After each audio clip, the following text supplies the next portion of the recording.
What's up, guys? Welcome back to the channel. Here we are with another reaction. In this, we have Royal Marines versus SBS. The difference was night and day. Before we dive in, if you guys happen to enjoy, please don't forget to subscribe, give the video a thumbs up. Also, if you would like to support the channel by becoming a member, all you gotta do is hit that join button to receive your exclusive benefits. I'm very intrigued to hear the difference between the Royal Marines versus the SBS. I'm gonna assume the SBS were better trained. Just because I know it's like SAS, and a lot what I've seen from a lot of comments, SAS, SBS, Royal Marines. Correct? If I'm wrong, please correct me. But let's dive in. Right, so once you finish, you end up in Afghanistan 2 more times. Again, I know that there's some sensitivity as to what you can share, but for what you can and are willing to share, can you talk about your time there and any of the things that you did to whatever depth or level you're comfortable with? Yeah, so when I passed, so I went from being on a conventional tour with the Royal Marines, patrolled lots of mines, securing land, securing an area to then grow on, to passing selection and going straight out to Afghanistan again as point man in a tier 1 team. Now, I thought it was just going to be a level up, but it's completely different. Everyone's on first name terms. I need to know everyone's job. They need to know my job. I need to know what I need to do. Everyone's really, really chilled. Straight out to Afghan. Fucking hell, mate, you're in the thick of things. I'm not too bad. I've just got back from Afghanistan. How long ago? Just before selection.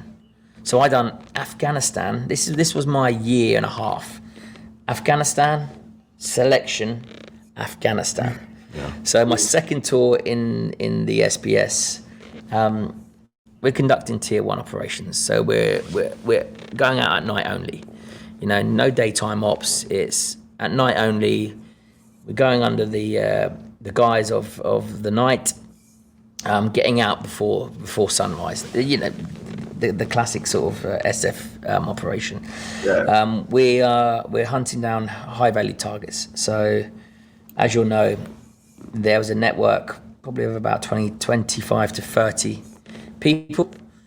At the time, Bin Laden being number 1, he was the main HVT. However, they're all high value targets. Any of these 30 on the network ping up, we're going after them. We've got all the assets in the air. We're getting all the intel in. We're working with CIA. We're working with 5 and 6. That's MI5, MI6.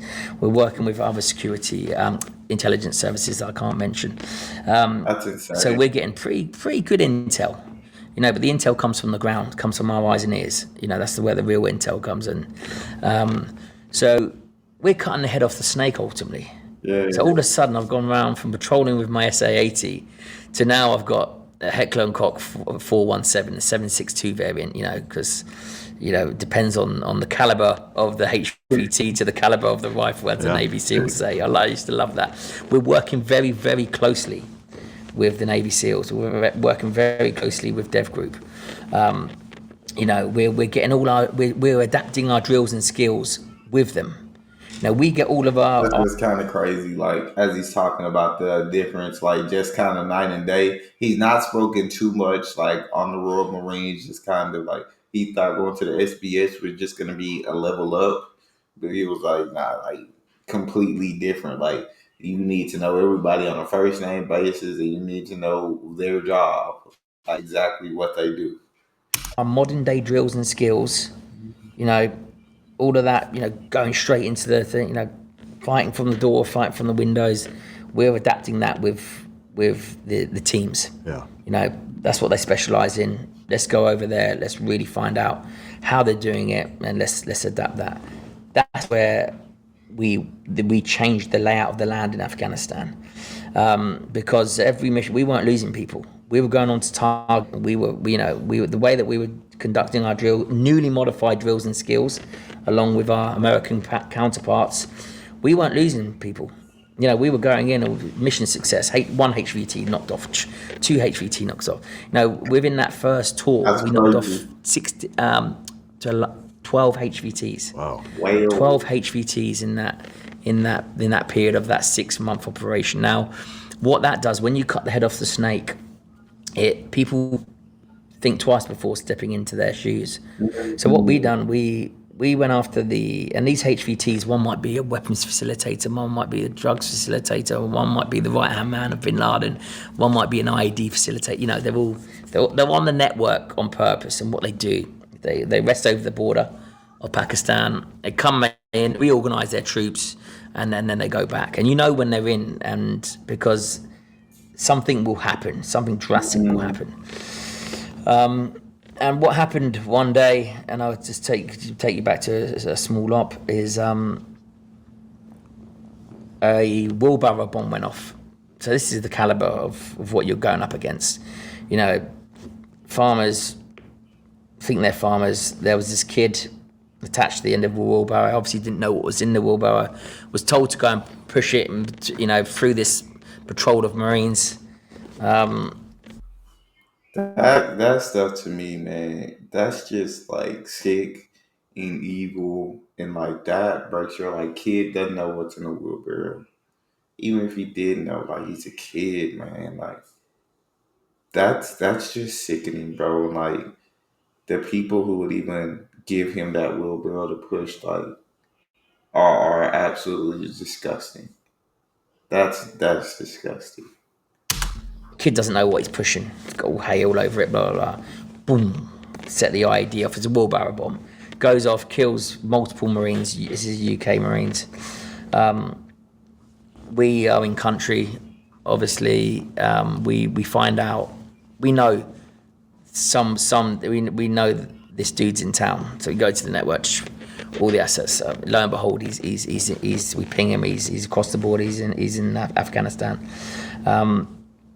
And then we drop tools and we go after these people, you know, and we go after them to the extent where, you know, we put all the assets that we need up, and as we do a quick 2-3 day looking intel package on them, constantly in the ops room, planning, right, bang, bang, bang, and we drop on them, and we go on kill or capture missions. About how many, if you can say, of you operators are there when you're going on these? 4 teams of 4. Okay, so 16 total. Yeah.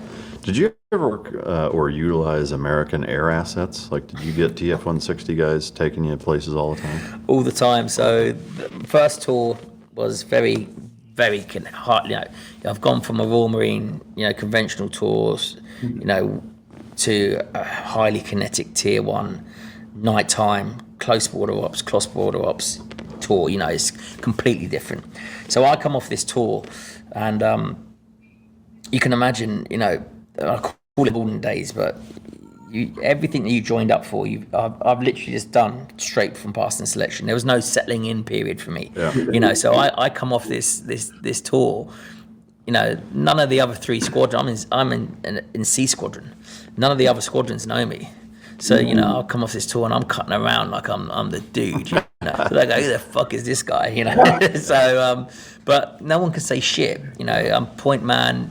You know, I've got, you know, you got some HVTs on your under your belt. You know, and it's not about that, but you know, they know that tour that you. Yeah, you got your hands dirty. You've got your hands dirty. That's a good way of putting it. So they can't. No one can say shit to me. So it's it was such a great tour. They'll do a full rotation, and within that rotation, you work with them. You know, we went over to California, worked. You know, done a lot of sort of maritime stuff. Worked with Team 6 and Team 10. I think it was that we worked with as well. We're on standby for the UK counter-terrorism team. We're on standby for global counter-terrorism team. We hit a global counter-terrorism operation, you know, where I find myself parachuting into the Indian Ocean, being picked up by a rib and going counter-piracy mission. And then before I know it, another tour of Afghanistan comes around. So another tour of Afghanistan comes around, you know, 2 tours deep one with the Royal Marines, one with the SBS. So he's about to go on a third tour now. God. So he's been on tour. He's been one with Royal Marines, one with SBS, knocked out high value targets, got them under his belt.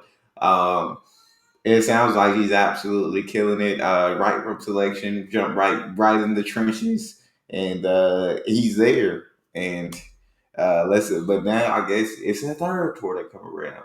I think it's really incredible how they talk about the cooperation with the Americans, and then as well as they're going after these high value targets and not losing anybody. Like that's pretty awesome.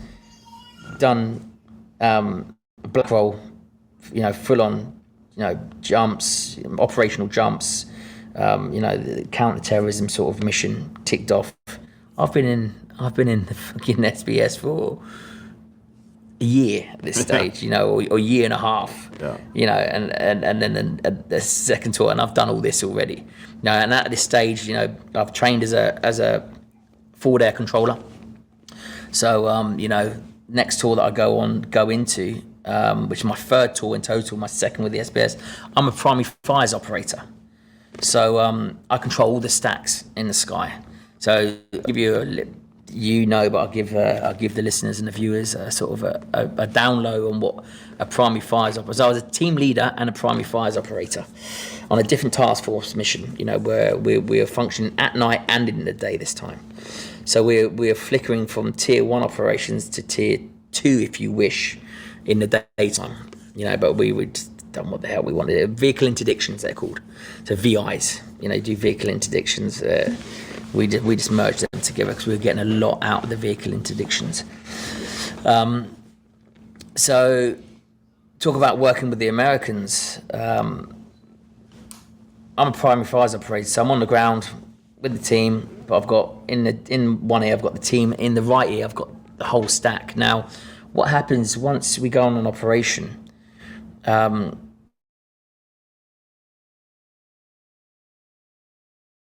Compound, normally about 2 kilometers, and within that airspace, all the way to the sky, no one's allowed in that restriction of airspace, apart from if you've been signed in by myself, the primary fires operator.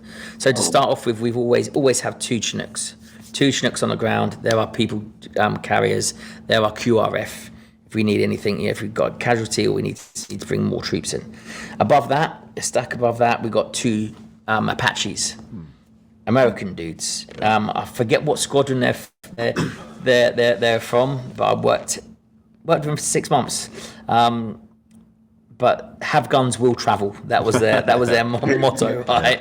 They gave me a hoodie, and that's their motto. Have guns, will travel. I love that. That definitely sounds American. I absolutely love that. And signed a hoodie for me, and then have guns, will travel. Yeah. So you have the 2 Chinooks, which come from the RAF in the UK. 2 Chinooks, 2 Apaches. That American, and they're just with us. They're not allowed to go anywhere else. It's not like anyone can borrow them. Yeah. They're assigned to us. Above that, you'll normally have an I-Star platform, which keeps an eye on the compound. Above that, you'll have a gunship. Now, the gunship, Americans, I love the gunships. So the gunships, back in my day, were hammerhead call signs. So any hammerhead call signs were gunship. Yeah. So what you'd have outside of this ROS, if there was a tick anywhere else, with conventional forces or whatever it may be, when any sort of American, and the Americans were really good at this, especially the gunships, when they were coming past and they'd have to go around our restriction of airspace, they'd just fucking hover around waiting for me to fucking call them in. Yeah. Right? So they go, permission to enter, not now, we don't need you at the moment, and it might kick off, and I'd call in the hammerhead call signs. Now, what I love about the hammerhead call signs is it's a C-130 with a fucking artillery piece on the back. Yeah. It's and obviously run by Americans, but within their crew on the gunship is a forward air controller. So what I can do, when I used to bring in the hammerhead call signs, the gunships, I used to hand over my ROS, my airspace, to the forward air controller on the gunship, who could then run the whole ROS. So I'd hand it over. Say we got into a firefight, I'd literally hand over my rods to the gunships for him to, coordinate everything. Yeah. Whilst I'd be in the thick of things, because it's very hard to coordinate at the same time too. Because we were, jack of all trades. Yeah. Bro, it's just crazy to just sit here and listen like how these special operations work with these targets and how like he was the guy, the go-to guy for all of this airspace, for anything in this airspace had to come through him. And then again, you hear the Americans and the Brits working so well together. Like, it's really cool to sit here and listen. So the hammerhead call signs were just an asset that I used to the best of my advantage. I used to love the hammerhead call. I'd have two in my fucking rods. I'd have two in my so you'd have a ceiling where the Chinooks could go up to.